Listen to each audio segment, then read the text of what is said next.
After I cleared their $60,000 debt, my parents left everything to my brother. Weeks passed. Dad texted about the house payment. My reply: having you here listening to me means a lot. Watch until the end and let me know in the comments which city you're watching from. I'm really curious to see how far my story is reaching. The moment I discovered the truth will forever be etched into my memory. It wasn't delivered in a dramatic confrontation or a tearful confession. Instead, it came on an ordinary Sunday afternoon during our monthly family dinner, slipped between casual conversation about the weather and my brother Todd's new promotion. I had just helped Mom clear the dinner plates when I overheard Todd talking to Dad in the living room. So I was thinking about converting the garage into a home office once the house is mine, Todd said, his voice carrying through the hallway. The renovation costs shouldn't be too bad. I froze, dishes still in hand, not quite processing what I'd heard. Dad chuckled. That's still years away, son. Your mother and I aren't planning on going anywhere soon. I know, Todd replied. But it doesn't hurt to plan ahead. Besides, the property values in this neighborhood keep climbing. By the time everything's transferred to me, this place will be worth double what it is now. My stomach dropped. I carefully set the plates down on the counter, scared they might slip from my suddenly trembling hands. Transferred to him? All of it? But what about me? Just 3 months ago, I had emptied my savings account, $60,000 I'd been setting aside for years, to help my parents pay off their second mortgage. They had fallen behind after Dad's medical issues, and the bank was threatening foreclosure. I didn't hesitate. I handed over every penny I had saved since college. I walked into the living room, trying to keep my voice steady. What do you mean, when the house is yours? The conversation halted abruptly. Dad shifted uncomfortably in his armchair while Todd looked at me with mild annoyance, as if I'd interrupted something private. Oh, Todd said, waving his hand dismissively. Mom and Dad are leaving everything to me eventually. We've talked about it. I looked at Dad, waiting for him to correct this misunderstanding. Surely my brother was confused. Surely after everything I'd done, after the sacrifices I'd made, they wouldn't just. But Dad wouldn't meet my eyes. He stared at his hands instead, a guilty flush creeping up his neck. Dad? My voice cracked. Is that true? Mom walked in then, wiping her hands on a dish towel. She must have read the tension in the room immediately because she sighed and said, "Oh, Samantha, we didn't want to get into this today." Get into what? I asked, even though I already knew. Your brother has a family to think about, Mom said softly. You're single, established in your career. Todd has the twins to provide for, and his job isn't as stable as yours. I stood there, stunned into silence as the implications sank in.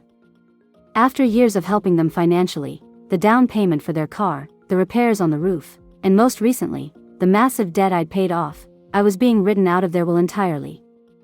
We just think it's what's fair, Dad finally said, still not looking at me. Fair. The word echoed in my mind like a mockery. I'd postponed buying my own home to help them keep theirs. I'd taken on extra shifts and consulting work on weekends while Todd spent his money on luxury vacations and a boat he rarely used. And this was their definition of fair. I wanted to scream, to cry, to demand an explanation that made sense. But a strange numbness washed over me instead. I nodded mechanically, excused myself to the bathroom, and locked the door behind me. In the harsh fluorescent light, I stared at my reflection. A woman who had just discovered her worth to her parents had a price tag, and apparently, $60,000 wasn't enough. I splashed cold water on my face and took several deep breaths. When I returned to the living room, the conversation had shifted to Todd's upcoming vacation to Hawaii. No one mentioned the will again. I sat through dessert with a tight smile, nodding at appropriate intervals while feeling like I was observing everything from outside my body. As I drove home that night, my thoughts raced through every sacrifice I'd made for them. The job offer in Seattle I'd turned down because it was too far away. The relationship that had ended because I prioritized helping my parents over building a life with someone. All the nights I'd stayed up worrying about their financial troubles, transferring money from my account to theirs. And now, I'd been demoted to an afterthought. The reliable daughter who would always give without expecting anything in return. The one who didn't need anything because she always figured things out on her own. I parked in front of my small rented apartment, the place I still lived because homeownership had been pushed aside to help the people who had just betrayed me. For the first time, I wondered what would happen if I stopped being the person they had always expected me to be. The thought settled in my chest, uncomfortable but persistent. My phone lit up with a text from Mom. "Thanks for coming over today, honey. Dad and I are so blessed to have you." I stared at the message, unable to find the right words to respond. Eventually, I turned off my phone and walked inside, leaving her message unanswered. That night, I barely slept, haunted by the casual way they had dismantled years of sacrifice in a single conversation. Dawn was breaking when I finally accepted the truth that had been in front of me all along. I had never been an equal in my parents' eyes. I had only been their safety net. My history of financially supporting my family began long before the $60,000 debt. It started small, almost imperceptibly, when I was just 17 and working my first part-time job at the local grocery store. "Samantha, could you help with the electric bill this month?" Mom had asked one evening, her voice tight with worry. "It's just until your father's overtime comes through." I handed over my week's paycheck without hesitation. Family helps family, that's what they'd always taught me. But my father's overtime never seemed to materialize, and soon those occasional requests became a pattern. During my freshman year of college, I worked 2 jobs, one at the campus library and another waiting tables on weekends, while maintaining a full course load. Meanwhile, Todd went to the same university but focused solely on his studies and fraternity life. "Your brother needs to concentrate on his grades," Mom would explain whenever I questioned the disparity. "He's not as naturally smart as you, honey. You've always been able to handle more." What she really meant was, "You've always been able to handle more for us." By my junior year, I was sending home $300 every month, money that should have gone toward my textbooks and living expenses. Instead, I ate ramen noodles and photocopied pages from the library's reference books. Todd, however, drove a used BMW my parents had helped him buy, because he needed reliable transportation. After graduation, I landed an entry-level position at a marketing firm. The salary wasn't impressive, but it was stable. That stability became my parents' safety net. When their refrigerator broke, I bought a new one. When the property taxes increased, I covered the difference. When they wanted to remodel their bathroom, somehow that became my responsibility too. "We're so blessed to have you," my mother would say, kissing my cheek as I handed over yet another check. These were never positioned as loans, just help that was expected and accepted without discussion of repayment. Todd followed a different path after college, bouncing between jobs that never seemed to work out. He'd quit because his boss didn't appreciate his talents or get laid off because the company couldn't recognize his potential. Each career setback was met with understanding and support from our parents, both emotional and financial, their financial support coming indirectly through me. "Your brother's going through a rough patch," Dad would say. "Once he finds his footing, things will be different." But things were never different. When Todd wanted to start a home renovation business, my parents convinced me to invest $15,000 as seed money. The business folded within 6 months, and my investment disappeared with it. No apologies, no attempts to pay me back. Just a collective shrug and comments about learning experiences. When Todd got married and had twins, my financial responsibilities only increased. "You don't have a family to support," my mother pointed out during one Christmas gathering. "Your brother has so many expenses with the children."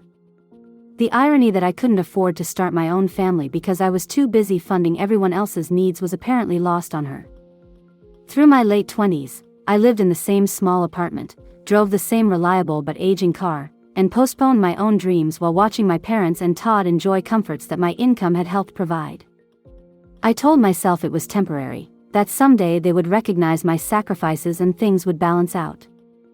Then came the medical crisis. Dad's heart attack was followed by triple bypass surgery and a lengthy recovery. Their health insurance covered most of the hospital bills, but the extended time off work strained their already precarious finances. They fell behind on mortgage payments for the house they'd refinanced multiple times over the years. When Mom called me, sobbing about the foreclosure notice, I didn't hesitate. "How much do you need?" I asked. "$60,000, she whispered, her voice small with shame. "But Samantha, we can't ask you for that. It's too much." But we both knew she was asking, and we both knew I would say yes. I emptied my savings account, money I'd been setting aside for a down payment on my own home, for a future where I wouldn't have to choose between helping my family and taking care of myself. The day I transferred the money, my parents cried and hugged me. "You've saved our home," Dad said, his voice breaking. "I don't know how we'll ever repay you." "You don't have to," I assured them, believing that my sacrifice had finally cemented my place in the family, had finally proven my worth beyond any doubt. Todd was present for this conversation, standing awkwardly to the side, offering vague comments about helping when things turn around for him. No one expected him to contribute. No one even suggested it. After that massive financial bailout, I had to start rebuilding my savings from scratch. I took on consulting projects on weekends, cut back on every possible expense, and told myself that the struggle was worth it because I had preserved something precious, not just my parents' home, but their security and happiness. Never once did I imagine that 3 months later, would discover how little my sacrifice had actually meant to them. That despite everything I had given, not just the $60,000, but the years of constant financial support, they still saw Todd as the one who deserved their legacy. As I lay in bed the night after that revelation, staring at the ceiling of my rented apartment, a thought struck me with stunning clarity. I had been paying into a relationship where the returns were never meant for me. I was an investment in everyone else's comfort but my own. The weight of that realization made it hard to breathe. Years of financial sacrifice flashed before my eyes, all the checks written, all the transfers made, all the dreams deferred. And for what? To be told that fair meant giving everything to my brother while I got nothing? But the hardest part wasn't losing the money. It was recognizing that I had never really been seen. Not as a daughter who deserved equal consideration. Not as a person whose generosity had limits. I had simply been a resource they knew would always replenish itself for their benefit. And suddenly, I wasn't sure I wanted to be that person anymore. For 3 weeks after discovering the truth about the will, I maintained complete silence. No calls to my parents, no responses to Todd's occasional texts about his kids. I went to work, came home, and tried to process the magnitude of the betrayal while appearing normal to everyone around me. My phone would light up with messages from Mom. "Haven't heard from you, honey. Everything okay?" Or, "Dad and I miss you. When are you coming for dinner?" I'd stare at these messages, wondering if they genuinely missed me or just the financial security I provided. The question haunted me day and night. Had I ever been valued as a daughter, or was I just a convenient ATM with emotional attachments they could manipulate? 23 days after the Sunday dinner revelation, the text that changed everything appeared on my screen. "Dad, hi Samantha. The mortgage payment is due next week. Can you transfer the money by Friday? Your mother is stressed about it." I stared at my phone, feeling something inside me finally snap. "No, how are you?" No explanation about why they hadn't heard from me in weeks. Just another financial request, as if nothing had changed. My fingers hovered over the screen. I could do what I'd always done, say yes, transfer the money, and continue being the reliable daughter they took for granted. Or I could change the pattern that had defined my entire adult life. I typed slowly, deliberately, "No. I won't be making any more payments for you. Ever." The response was almost immediate. "Dad, what? Is something wrong?" I laughed bitterly at my quiet apartment. Something wrong? Everything was wrong, and had been for years. I typed, "I know about the will.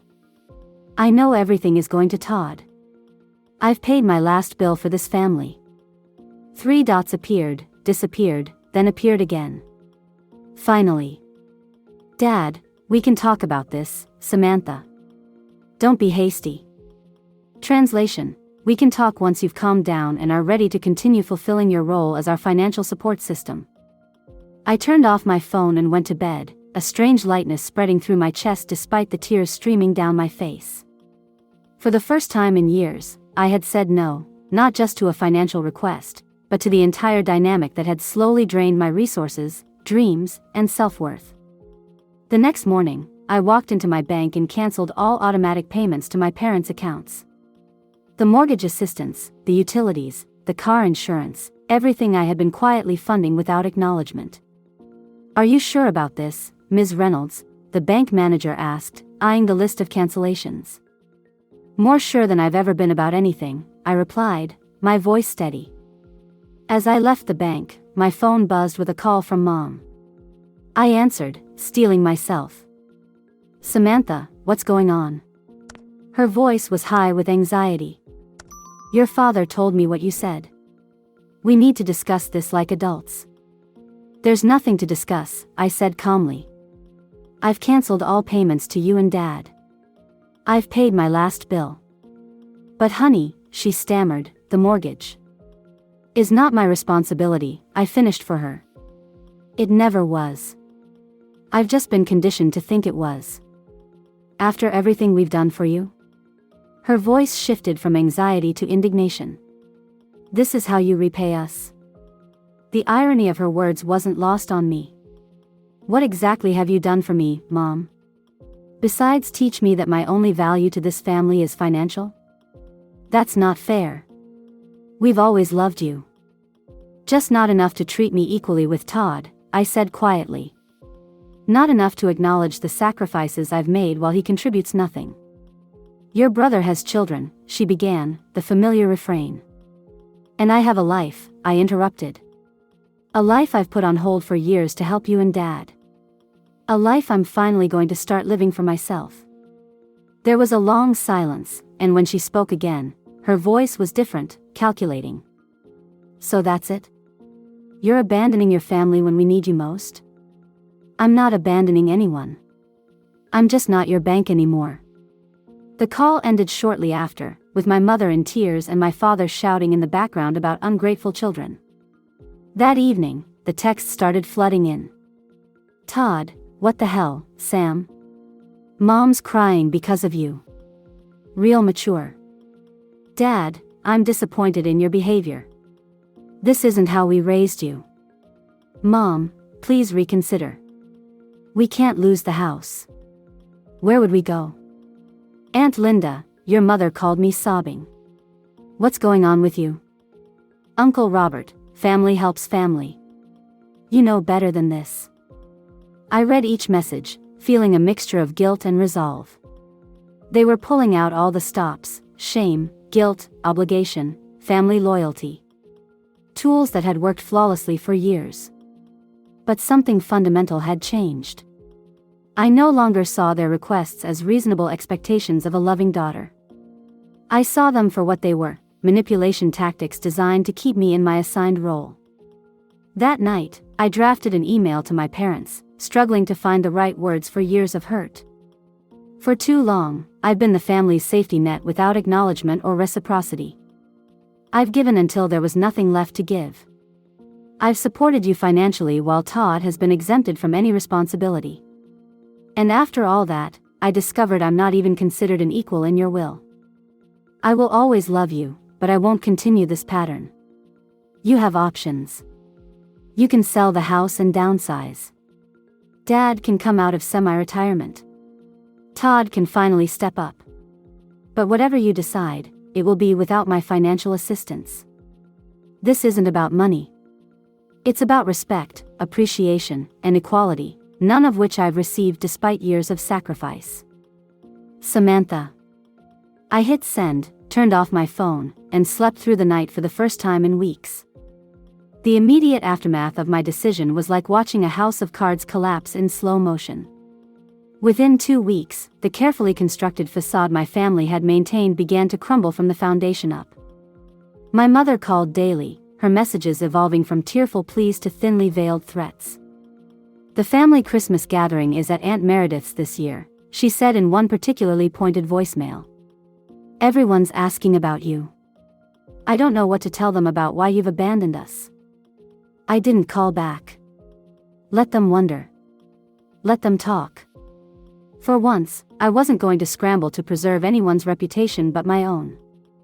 3 weeks after I cut off financial support, Todd showed up at my apartment unannounced. I almost didn't recognize him standing in my doorway, his usually smug expression replaced by something close to desperation. "Can we talk?" he asked, shifting uncomfortably. I let him in, curious about what had finally brought my brother to my door after years of minimal contact outside family gatherings.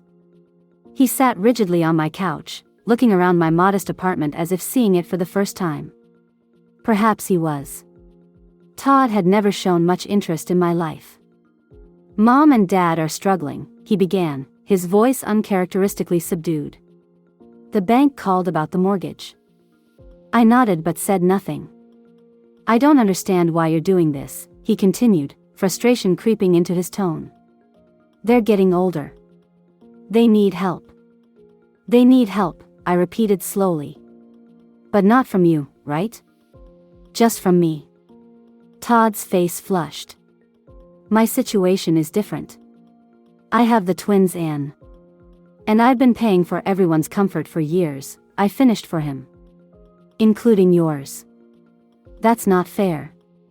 "No," I agreed, "it hasn't been fair for a long time." He ran a hand through his hair, clearly uncomfortable with the direction of the conversation. "Look, I didn't come here to argue. I just thought you should know they might lose the house. I'm aware of the consequences of my decision," I said calmly. "What I'm curious about is why you're here instead of figuring out how to help them yourself." The question hung in the air between us. Todd looked away, unable to meet my eyes. "I can't right now," he finally admitted. "Melissa and I were having some financial issues of our own." Of course they were. Todd and his wife had always lived beyond their means, counting on my parents' support, which ultimately meant my support. "That's unfortunate," I said, not unkindly but without offering help. "I'm sure you'll figure something out." He stared at me, disbelief slowly giving way to understanding. For the first time, I wasn't going to solve his problems or our parents'. For the first time, I was prioritizing myself. Todd left shortly after, frustrated and empty-handed.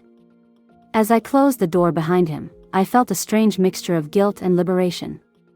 This was the first time I'd refused to rescue my family, and while it hurt, it also felt necessary, like lancing a wound that had been festering for years. The next day, I received a text from my father that simply read, "We're meeting with a real estate agent next week. Your mother is heartbroken." I read it several times, waiting for the crushing guilt to overwhelm me. But instead, I felt something unexpected, relief. They were finally taking action instead of waiting for me to fix everything. It wasn't the outcome anyone wanted, but it was a reality check that was long overdue. 2 days later, I ran into my Aunt Meredith at the grocery store. She'd always been kind to me but firmly in my parents' camp on most family matters. "Samantha," she said, approaching me in the produce section. "I've been hoping to see you." I braced myself for recrimination, but her expression wasn't accusatory. "Your parents told me what's happening," she said quietly. "About the house, about everything." "I'm sure they did," I replied, selecting an apple without looking at her. "What they probably didn't tell you is that I offered to loan them money for the mortgage, and they turned me down." I looked up, surprised. "What?" Aunt Meredith nodded. "Your father said they'd figure it out themselves." First time I've ever heard him say that. She placed a gentle hand on my arm. "I don't know exactly what happened between you all, but I think maybe this was necessary. They've relied on you for too long." Her words followed me home, settling into the quiet corners of my apartment as I considered their implications. Maybe my decision had forced a reckoning that was long overdue. Maybe this painful process would ultimately lead to healthier relationships for all of us. A week later, I drove past my parents' house on my way to a friend's place. A "for sale" sign stood in the front yard, stark evidence that my absence from their financial lives had real consequences. The sight made my chest tighten, but I kept driving. That evening, my phone lit up with a message from Mom. We found a smaller place closer to downtown. The condo needs work, but it's what we can afford now. No guilt trip. No plea for help. Just information, shared as if with an equal rather than a caretaker. I started typing several responses before settling on a simple, "I hope it works out well for you." 2 days later, I received an unexpected email from Todd. The subject line read, "I'm sorry," which was enough to make me pause before opening it. "Sam, I've been thinking about everything. You're right, I've never contributed the way you have. I've always expected help without giving it. That wasn't fair. I'm looking at picking up weekend work to help Mom and Dad with the down payment on their condo. I don't expect this changes anything between us, but I wanted you to know." I read the email 3 times, trying to process this shift. Todd taking responsibility? Todd working weekends? It seemed the family's financial reckoning had reached him too. As autumn turned to winter, I watched from a distance as my family adjusted to their new normal. My parents downsized to a condo half the size of their previous home. Todd sold his boat and took a part-time job coaching youth soccer for extra income. My mother returned to part-time work at the local library, something she'd always claimed she was too tired to do. They were adapting, finding ways to support themselves without me. And in their struggle, they were discovering capacities they never knew they had, or had simply forgotten in the years they'd relied on me to solve every problem. "We're making it work," Dad texted me in December. "It's not easy, but we're managing." For the first time, there was no subtext, no hidden request. Just an update from father to daughter. I looked around my apartment, at the small Christmas tree I'd put up, at the present I'd bought myself, a travel guidebook for a solo trip I was planning with money that was finally my own. Maybe someday we would find our way back to something resembling a normal family relationship. But it would be on new terms, terms that recognized my worth beyond what I could provide financially. Terms that respected boundaries and acknowledged sacrifices. For now, though, this distance was necessary. For them, and especially for me. 6 months after cutting financial ties with my family, I barely recognized my own life. The constant drain on my resources had stopped, allowing me to build savings at a rate that seemed almost miraculous. For the first time since college, I felt in control of my future. I upgraded to a better apartment. I bought new furniture. I started investing. Small pleasures that had once seemed extravagant, a weekend trip to the coast, dinner at a nice restaurant, a dress I didn't need but simply wanted, were now within reach. Most surprising was the mental clarity that came with financial independence. Without the constant burden of worry about my parents' next crisis, I found energy for pursuits I'd long abandoned: photography classes, hiking groups, dating. I was rediscovering parts of myself that had been suppressed for years under the weight of family obligation. My relationship with my family had settled into a distant but civil détente. We exchanged occasional texts. I sent birthday cards. They'd adjusted to their downsized lifestyle, and I'd adjusted to my newfound freedom. It wasn't perfect, but it was peaceful. Then came the job offer that changed everything. "We'd like to offer you the position of marketing director," said Elaine, the CEO of Meridian Creative, a prestigious agency I'd interviewed with on a whim. The salary she named was nearly double what I currently earned. I sat stunned in her sleek office, struggling to process the opportunity before me. I don't know what to say," I stammered. Elaine smiled. "Say yes. Your portfolio is exceptional, Samantha. The campaign you designed for the Children's Hospital fundraiser was brilliant. We need that kind of creative thinking." I hadn't mentioned that the hospital project was pro bono work I'd taken on during the darkest period after separating from my family. Pouring myself into something meaningful had been therapeutic, a way to channel my hurt into something positive. I never expected it would lead to this. "There's just one thing," Elaine continued. "The position is in our Chicago office. You'd need to relocate within the next month. Is that a problem? Chicago. 800 miles away from my hometown. 800 miles from the complicated tangle of family relationships that had defined and constrained me for so long. No, I heard myself say with surprising certainty. That's not a problem at all. The following weekend, as I was sorting through my belongings and making moving plans, my phone rang. Mom's name flashed on the screen, our first actual call in months. Hello? I answered cautiously. Samantha. Her voice sounded strained. I just heard from Linda that you're moving to Chicago. Is that true? News traveled fast in small circles. Yes, I got a new job. Marketing director at Meridian. There was a long pause. Were you going to tell us? The question held layers of hurt, accusation, and something else, fear, perhaps. Fear that I was slipping further away. I said truthfully. I only accepted the offer 3 days ago. I see. Another pause. Well, congratulations. That sounds impressive. Thank you, I replied, surprised by her attempt at support, however stilted. Your father and we've been thinking a lot these past months. About everything that happened.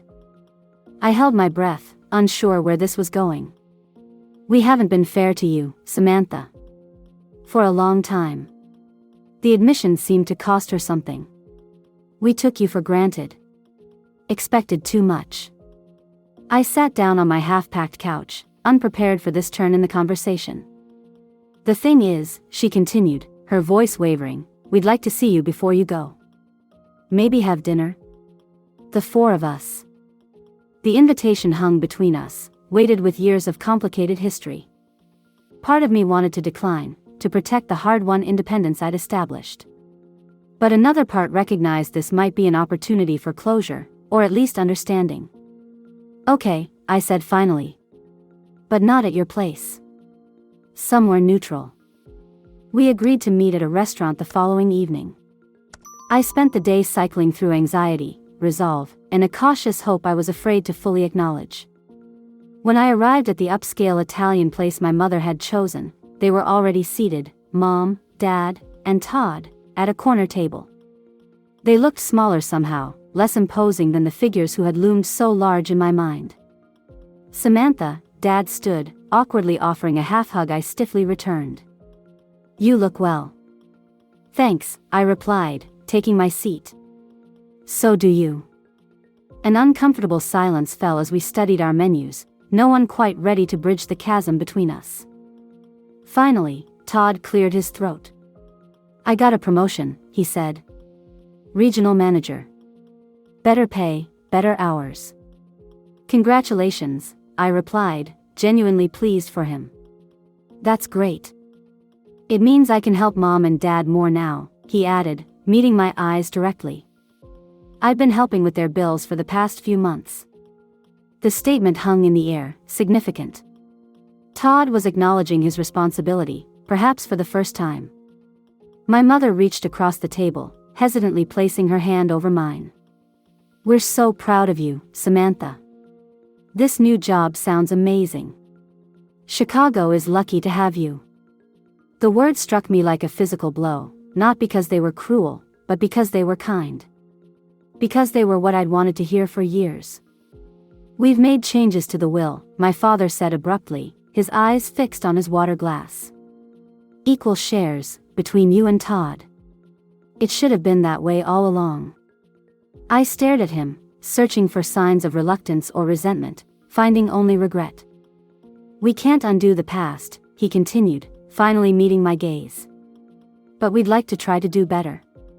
If you'll let us. Something tight in my chest began to loosen, a knot of hurt I'd carried for so long I'd forgotten it wasn't a natural part of me. I'd like that, I said softly, surprising myself with how much I meant it. As we ordered dinner and cautiously began to talk, I realized that my decision to stop enabling them had forced a metamorphosis none of us had anticipated. They had changed. I had changed. And maybe, just maybe, we could build something healthier from here. It wouldn't be perfect.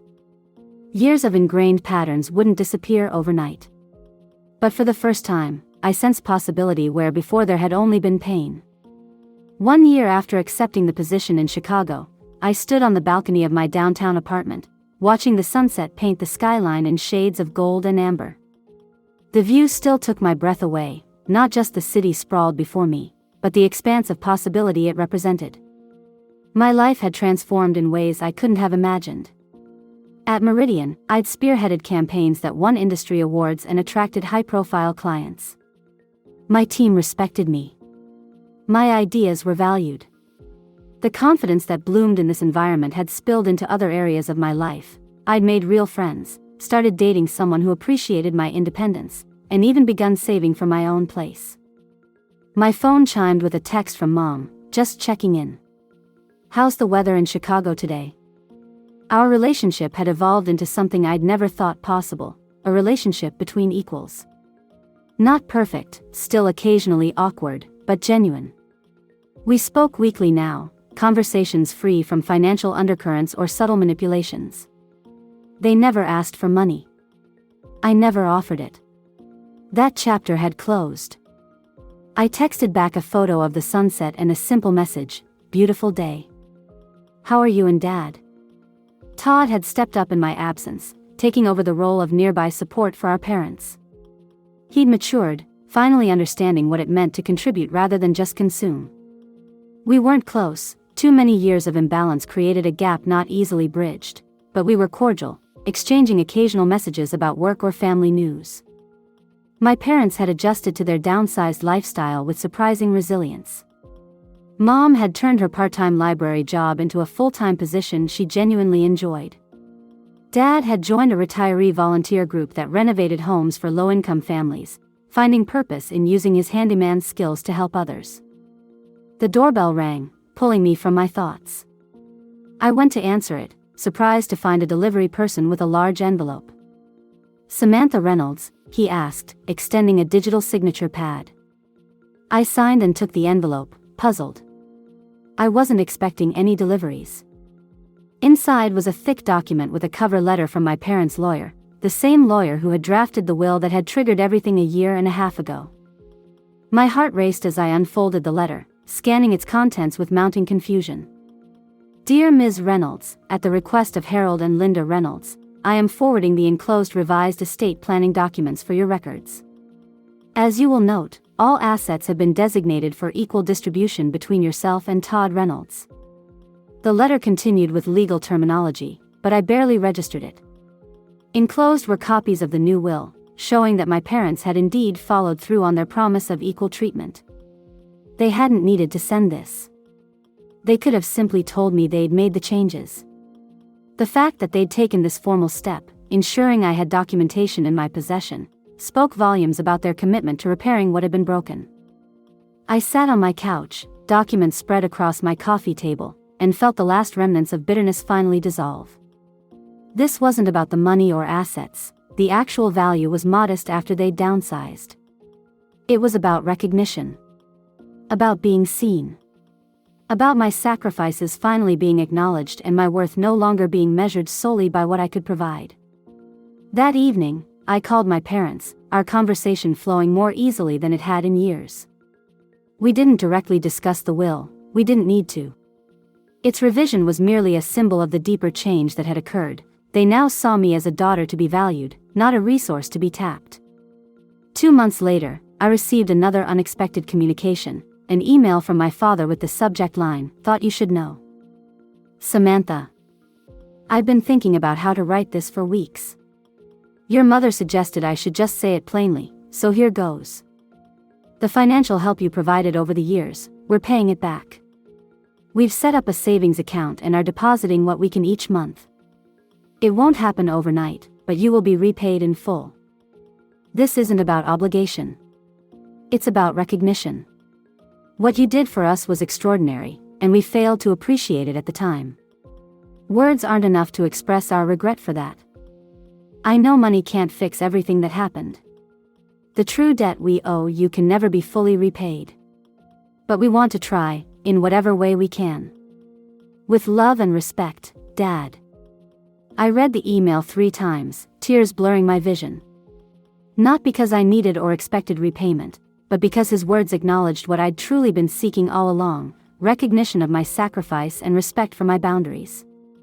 I replied simply, "Thank you for understanding. That means more than you know." That weekend, as I was browsing a local art fair, my phone lit up with a call from Todd.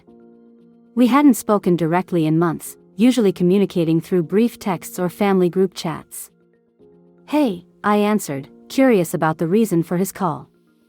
"Hey, Sam," he said, his voice uncharacteristically subdued. "Got a minute?" "Sure." He cleared his throat. "I've been doing a lot of thinking lately. About everything that happened. About how I treated you." I waited, letting him find his words. "I was selfish," he continued. "For years, I watched you carry the weight while I did nothing. Worse than nothing, I benefited from it." "Todd." "No, please. Let me finish. I need to say this." He paused. "I'm sorry, Samantha. I'm sorry I took advantage of your generosity. I'm sorry I didn't see what was happening until it was too late." The sincerity in his voice caught me off guard. This wasn't the entitled brother I'd known for so long. "Thank you," I said simply. "That means a lot." We talked for nearly an hour after that, perhaps the first real conversation we'd had as adults. He told me about his struggles to step up in my absence, the lessons he'd learned, the ways he was trying to change. I shared stories about my new life in Chicago, my work, my hopes for the future. As the call ended, I realized something profound had shifted. The family dynamic that had defined my existence for so long had been fundamentally transformed, not just between my parents and me, but between my brother and me as well. That night, I walked along Lake Michigan, the cool breeze off the water refreshing after a warm day. I thought about the journey that had brought me here, not just geographically to Chicago, but emotionally to this place of peace. The hardest lesson had been learning that sometimes love requires distance. Sometimes healing begins with the word no. Sometimes the most generous thing you can do for others, and yourself, is to stop enabling destructive patterns. By refusing to continue as the family's financial safety net, I had set myself free. But unexpectedly, I had also set them free to discover their own resilience, capabilities, and responsibility. I no longer defined my worth by what I could give. And they no longer defined my value by what I could provide. In the end, my liberation hadn't come from dramatic confrontations or elaborate revenge. It had come from the quiet strength to draw boundaries and stick to them, to value myself when others didn't, and to believe that I deserved more than what I'd settled for. Looking out over the vast expanse of Lake Michigan, stars beginning to appear in the darkening sky, I finally understood, the most important relationship I had rescued wasn't with my family. It was with myself.